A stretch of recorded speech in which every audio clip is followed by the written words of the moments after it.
No stock బోర్డులు అయితే దర్శనమిస్తున్నాయి. So overall గా ఇవాళ నల్గొండలోని సిచ్యువేషన్ ఏ విధంగా ఉందో మరింత సమాచారాన్ని మా ప్రతినిధి రమేష్ అందిస్తారు.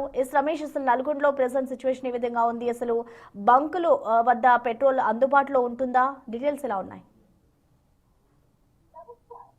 మొత్తం మీద ఏపీలో ఆ కొరత కూడా మొత్తం సరిహద్దు ప్రాంతాలైనటువంటి కోదాడ కానీ మిర్యాల కూడా మొత్తం నాగార్జున సాగర్ హైవే పక్కన ప్రాంతాల్లో గత 2-3 రోజుల నుంచి కూడా ఏపీ నుంచి భారీగా వాహనాలు రావడంతో కూడా ఇక్కడ కూడా సరిహద్దు ప్రాంతాల్లో పూర్తిగా స్టాకు అయిపోయినటువంటి పరిస్థితి కనిపిస్తుంది. పూర్తిగా మనం హైదరాబాద్ విజయవాడ హైవే పై చూసినట్లయితే కూడా బారులు తీరినటువంటి పరిస్థితి కనిపించిందని చెప్పవచ్చు. ఎందుకంటే దీనంతటికి కూడా కారణం గతంలో కూడా ఆ క్రెడిట్ ఇచ్చేవారు అంతా కూడా ముందస్తుగానే ఒక 3-4 రోజుల ముందుగానే ఫుల్ ఇచ్చారు. ఇప్పుడు ఇండెక్స్ పెట్టుకొని 15-20 లక్షల వరకు అడ్వాన్స్ వేసినప్పటికీ కూడా 3-4 రోజులు అవుతున్నా కానీ స్టాకు రావడం లేదు. ఈ స్టాకు రాకపోవడంతో ఈ విధమైనటువంటి పరిస్థితి ఉందని చెప్తున్నటువంటి పరిస్థితి కనిపిస్తుంది. అదేవిధంగా ఏపీలో గత 3-4 రోజుల నుంచి కొరత ఉండడంతో కూడా ఏపీలో పూర్తిగా బంద్ కావడంతో ఏపీ నుంచి అంతా కూడా వాహనాలంతా కూడా ఇక్కడ సరిహద్దు ప్రాంతాల వైపు పడంతో కూడా పూర్తిగా నిలిచిపోయినటువంటి పరిస్థితి కనిపిస్తుంది. ప్రస్తుతం మనం ఆ బంకులో చూసినట్లయితే భారత్ పెట్రోలియం బంకులో ఉన్నాం. నల్గొండలో భారత్ పెట్రోలియం బంకులో పూర్తిగా డీజిల్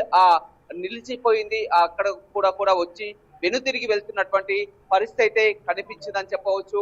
ఇటు గతంలో ఉన్నటువంటి పరిస్థితి మళ్ళీ వస్తున్నటువంటి పరిస్థితి కనిపిస్తుంది. అంతా కూడా పానిక్ అవుతున్నటువంటి పరిస్థితి కనిపిస్తుంది. ఇప్పటికే మొత్తం ఏపీలో ఆ పరిస్థితి కూడా తెలంగాణలో కూడా ఇదే ఉంటుందని వాహనదారులు పెద్ద సంఖ్యలో వస్తున్నాయి. అదేవిధంగా ఇప్పుడు మొత్తం కూడా వరి కోతల సీజన్ కావడంతో హార్వెస్టర్స్ అంతా కూడా ఆ 100 లీటర్ల డీజిల్ కూడా ఉపయోగిస్తారు. మొత్తం కూడా నల్గొండ జిల్లాలో కోదాడ కానీ మిర్యాల కూడా కానీ ఆయకట్టు ప్రాంతాల్లో హార్వెస్టర్స్ 100ల సంఖ్యలో రోజు రన్ అవుతున్నటువంటి పరిస్థితి కనిపిస్తుంది. అందులో డీజిల్ లేని పరిస్థితి, పొలాలు కూడా పోయలేనటువంటి స్థితిలో రైతులు ఉన్నారు. అదేవిధంగా మొత్తం కూడా ఇప్పుడు హైవే ఏదైతే ఉందో మొత్తం కూడా విజయవాడ జగ్గయ్యపేట నుంచి పూర్తిగా కోదాడ వైపు బారులు తీరడం, అదేవిధంగా ఇక్కడ అద్దంకి వైపు దాచేపల్లి నుంచి కూడా గుంటూరు నుంచి వచ్చే వాహనాలంతా కూడా ఇటు మిర్యాలగూడ వైపు, అదేవిధంగా మాచర్ల నుంచి నాగార్జున సాగర్ ఈ బార్డర్ ప్రాంతాలు ఏదైతే ఉన్నాయో కూడా పెద్ద ఎత్తున కూడా ఏపీ నుంచి వాహనాలంతా కూడా తెలంగాణ బాట పట్టడంతో కూడా అదేవిధంగా 100 లీటర్ల కొద్ది కూడా స్టాక్ చేసుకొని వెళ్తున్నటువంటి పరిస్థితులతో కూడా ఇక్కడ కూడా పూర్తిగా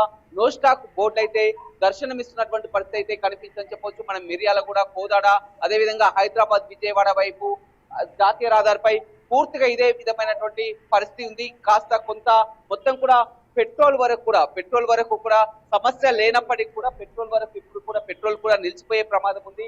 డీజిల్ మాత్రం పూర్తిగా నో స్టాక్ బోర్డు కనిపిస్తున్నాయి. పెట్రోల్ నామమాత్రంగా ఉన్నటువంటి పరిస్థితి కనిపిస్తుంది.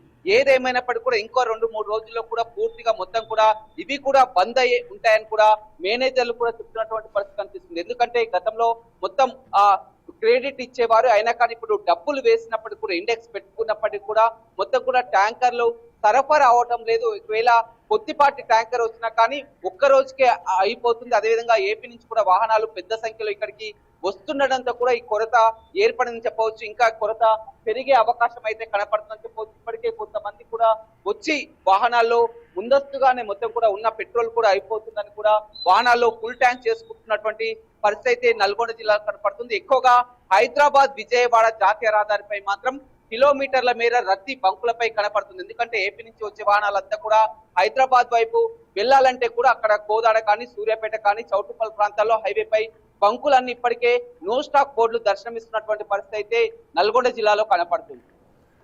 Right, thank you Ramesh.